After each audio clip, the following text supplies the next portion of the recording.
সবাই দেখে দৌড়াদৌড়ি আছে, দৌড়াদৌড়ি করতেছে।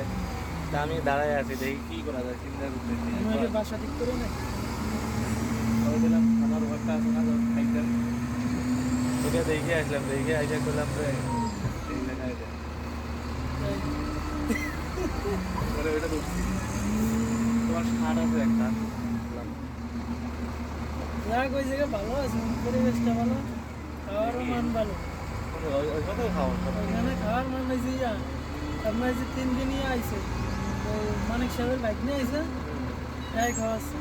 বাইরে গিয়ে খাবার এনে খাওয়া, এরপর খাসির গোশ, হ্যাঁ, তারপর বড় মাছ।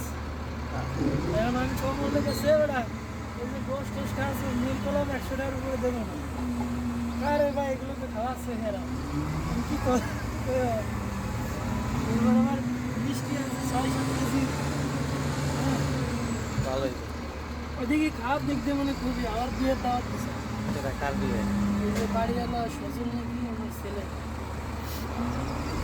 13 তারিখে বিয়ে, সবার দাওয়াত দিচ্ছে। আর বিয়েতে তো সম্ভবত যাইতে পারবো না, বউ বাড়িতে মনে করবো।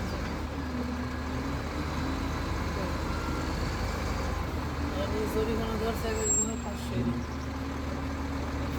যাও না যাও দেয়া লাগবে।